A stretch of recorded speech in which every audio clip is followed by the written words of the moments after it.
Hello friends, welcome back to my channel rainbow. तो आज मैं बताऊंगी बहुत एक ख़ास फर्टिलाइज़र के बारे में, और साथ में मैं बताऊंगी आपका प्लांट अगर बहुत ही कमज़ोर है और इस कमज़ोर प्लांट में ना ही कोई ग्रोथ हो रही है, इसकी जो पत्तियां हैं बहुत ही छोटे हो चुके हैं और प्लांट कई दिनों से एक ही पॉट में लगा हुआ है, साथ में प्लांट में कोई कलियां भी नहीं आ रही हैं। तो इस तरह के प्लांट में आपको कैसे न्यूट्रिशन देना है, कैसे प्लांट की देखभाल करनी है और प्लांट में बढ़िया से ग्रोथ ले सकते हैं, फ्लावरिंग ले सकते हैं, इसके लिए क्या क्या फर्टिलाइज़र आपको अभी प्लांट में देना होगा। तो आप देख सकते हैं मेरा प्लांट हेल्दी है, पत्तियां बहुत ही डार्क ग्रीन कलर की हैं, प्लांट में कोई भी कमी नहीं है। तो मेरे जो ये गुड़हल प्लांट है ये हाइब्रिड गुड़हल होते हैं, और हाइब्रिड गुड़हल जो होते हैं साल भर ये फ्लावरिंग करते हैं, विंटर में भी बहुत ही बढ़िया से फ्लावरिंग भी करते हैं। तो इसके लिए मैं जो हर एक सीज़न में अलग अलग केयर होती है, अलग फर्टिलाइज़र होती है, और इस पर मैं हमेशा से ही वीडियो शेयर करती हूँ आपसे, ताकि मेरी तरह आपका गुड़हल भी इस तरह अच्छे से फ्लावरिंग करता रहे, आपका प्लांट भी हेल्दी रहे। तो गुड़हल जो होते हैं हाइब्रिड गुड़हल, इनको बहुत ज़्यादा बड़े पॉट की ज़रूरत नहीं है, लेकिन आपका प्लांट अगर एक ही पॉट में लगा हुआ है, बहुत ज़्यादा दिन हो चुके हैं और प्लांट की पत्तियां छोटे हो चुके हैं, प्लांट बहुत ही कमज़ोर हो चुका है, प्लांट में कलियां भी नहीं बन रही हैं, तो उस प्लांट को जो ज़रूरत है वो है रिपोर्टिंग की। क्योंकि गुड़हल को अगर आप नई मिट्टी नहीं देंगे तो प्लांट में सही से ग्रोथ और फ्लावरिंग नहीं होगी। तो इसके लिए आप आपके पुराने जो प्लांट है इसको रिपोर्ट कर सकते हैं। अगर आप अभी रिपोर्ट नहीं कर सकते, आपके यहाँ बहुत ज़्यादा गर्मी है, तो आप पौधे की हल्की गुड़ाई करके थोड़ी सी नई मिट्टी दीजिए। साथ में जो जो न्यूट्रिशन देना है वो मैं आगे बताऊँगी। तो गुड़हल एक हेवी फीडर प्लांट होता है, क्योंकि इसमें इतने बड़े बड़े साइज़ के फ्लावर आते हैं और इनके लिए इनको ताकत की ज़रूरत भी पड़ती है। तो प्लांट में जब भी कलियां भी बनती हैं तो इसको खिलने के लिए भी ताकत की ज़रूरत पड़ती है। इस टाइम आप जो दे सकते हैं, प्लांट में जैसे कलियां बनी हैं तो इस टाइम आप एनपीके यानी बैलेंस एनपीके दे सकते हैं, या 0050 यानी 0050 आप प्लांट के ऊपर स्प्रे कर सकते हैं। तो दोनों ही आप प्लांट के ऊपर फोलियर स्प्रे कर सकते हैं। साथ में और एक फोलियर स्प्रे मैं आज बताऊंगी जो बहुत ही कारगर होती है इस तरह कमज़ोर प्लांट में बहुत ही ज़्यादा से कलियां बनाने के लिए। तो प्लांट जब भी कमज़ोर होता है यानी इस प्लांट में न्यूट्रिशन की कमी हो जाती है, प्लांट सही से न्यूट्रिशन नहीं ले पाता और इसकी जो नाइट्रोजन की रिक्वायरमेंट है वो पूरा नहीं कर पाता। तो इसके लिए प्लांट को नाइट्रोजन की जो रिक्वायरमेंट है उसको पूरा करनी होती है। तो जैसे आप कावडंग कंपोस्ट दे सकते हैं या वर्मी कंपोस्ट भी दे सकते हैं, या आपके पास अगर किचन कंपोस्ट है, आप घर में किचन कंपोस्ट बनाते हैं तो उसको भी आप अपने प्लांट में दे सकते हैं। तो इस तरह के प्लांट में आपको जो करना है, मैंने इस प्लांट की रिपोर्टिंग किया है 15 डेज़ पहले, और इस प्लांट में मैंने अभी तक कुछ भी फर्टिलाइज़र नहीं दिया है। तो इस प्लांट की जो पत्तियां हैं आप देख सकते हैं छोटे हो चुके हैं और प्लांट थोड़ा सा कमज़ोर लग रहा है, और इस प्लांट की हल्की गुड़ाई कर रही हूँ मैं, क्योंकि हल्की गुड़ाई करने से क्या होता है, जो रूट होते हैं वो इनको ऑक्सीजन मिल जाती है और रूट मिट्टी में चल पाते हैं।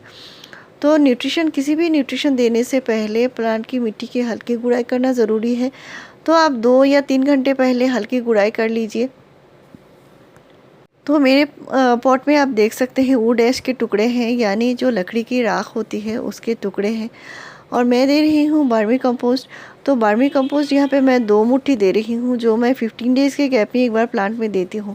और बार्मी कंपोस्ट एक ठंडी खाद होती है, तो गर्मी में भी आप दे सकते हैं, इससे कोई प्रॉब्लम नहीं आएगी प्लांट में।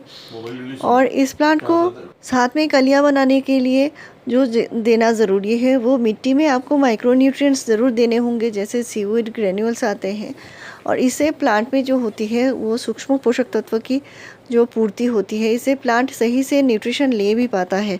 और आपको इस प्लांट में अगर कलियां बनानी है तो ज़रूर देना होगा जो पोटाशियम खाद होता है। तो मैं यहाँ पे सीवीड ग्रेन्यूल्स दे रही हूँ, ये भी एक माइक्रो न्यूट्रिएंट्स है, ये प्लांट के लिए बहुत ज़रूरी होता है। हाइब्रिड हिबिस्कस में अगर आपको फ्लावरिंग लेनी है तो इसको कभी भी स्किप नहीं करना है, और साथ में आपको पोटाशियम खाद भी देनी ज़रूरी है।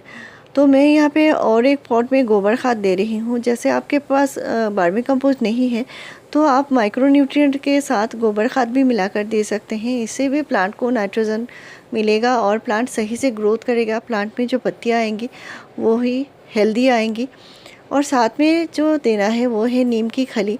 नीम की खली से पौधे में सही न्यूट्रिशन मिलती है, साथ में पौधा हेल्दी रहता है, इसमें कीड़े मकोड़े नहीं लगते, फंगस नहीं लगते। तो पोटाशियम खाद भी प्लांट में देने होंगे और इसके लिए आप ऑर्गेनिक तरीके से पोटाश यूज़ करें तो बहुत ही बढ़िया है, क्योंकि गुड़हल को ऑर्गेनिक खाद बहुत ज़्यादा पसंद होती है। तो इसके लिए आप बनाना पील का फर्टिलाइज़र दे सकते हैं, अनियन पील का फर्टिलाइज़र दे सकते हैं, यानी केले के छिलके का फर्टिलाइज़र, प्याज के छिलके का फर्टिलाइज़र। और जो फर्टिलाइज़र मैं हमेशा से प्लांट में यूज़ करती हूँ और आपसे शेयर भी करती हूँ, इस तरह के जो फर्टिलाइज़र होते हैं बहुत ही कमाल के फर्टिलाइज़र होते हैं, इनको आप ज़रूर यूज़ कर सकते हैं। जो लास्ट वीडियो में मैंने बताया था, ये देखिए लिक्विड फर्टिलाइज़र आप 15 डेज़ के गैप में यूज़ कर सकते हैं। तो ये बहुत ही बढ़िया खाद मैंने बताई थी, इसका आपको यूज़ ज़रूर करना है। तो अभी जो मैं बताने वाली हूँ वो एक माइक्रो न्यूट्रिएंट्स के बारे में बताऊँगी, जो हमारे पौधे को बहुत ज़्यादा न्यूट्रिशन लेने में मदद करेगी, पौधा हेल्दी रहेगा। आपका प्लांट अगर बहुत ज़्यादा कमज़ोर है तो इस तरह के न्यूट्रिशन आपको ज़रूर देने होंगे। और ये जो न्यूट्रिशन है मैं मिट्टी में नहीं देती, ये मैं प्लांट के ऊपर स्प्रे करती हूँ। और ये एक चिलेटेड माइक्रो न्यूट्रिएंट्स है जिसको पौधा बहुत जल्दी ले सकता है और इसका जो रिज़ल्ट है बहुत ही इंस्टेंट मिलता है। इसमें जो है माइक्रो न्यूट्रिएंट्स बहुत सारे हैं, जैसे जिंक है, आयरन है, बोरॉन है, मैंगनीज़ है, इस तरह के न्यूट्रिशन है इसमें, जो प्लांट को सही से ग्रोथ करने में मदद करती है। फ्लावरिंग भी बहुत जल्दी से आती है।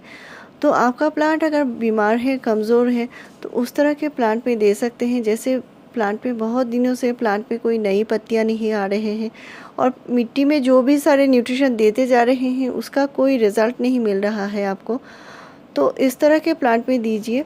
तो इसको जो देने का तरीका है, इसका सिर्फ 1 ग्राम लेना है और 1 लीटर पानी में घोल लेना है। तो इसको देने के लिए आपको पहले पौधे में जो खाद है वो देनी पड़ेगी। कम से कम 3 से 4 दिन पहले पौधे को आप अच्छे से खाद दे दीजिए, जैसे वर्मी कंपोस्ट हो गया, कावडंग कंपोस्ट हो गया, ये सारे खाद आप पहले दे दीजिए। इसके बाद इसको 3 से 4 दिन बाद आपको ये पौधे में देना है और सुबह को दे सकते हैं या शाम को भी दे सकते हैं। तो मैं अपने जितने सारे फ्लावरिंग प्लांट्स हैं इनमें देती हूँ। और गुड़हल यानी हिबिस्कस में जो प्रॉब्लम आती है, फ्लावरिंग नहीं होती, तो इसके लिए आप इसको ज़रूर दीजिए। 20 से 25 दिन के गैप में एक बार प्लांट में ज़रूर दे सकते हैं। तो ये किसी भी वेजिटेबल प्लांट में भी दे सकते हैं, फ्लावरिंग प्लांट में भी दे सकते हैं। तो मेरे चैनल में फ्रेंड्स आपको ऐसे ही बढ़िया जानकारी मिलती रहेगी। चैनल को ज़रूर सब्सक्राइब कीजिए, लाइक शेयर और कॉमेंट कीजिए। वीडियो पूरा देखने के लिए थैंक यू।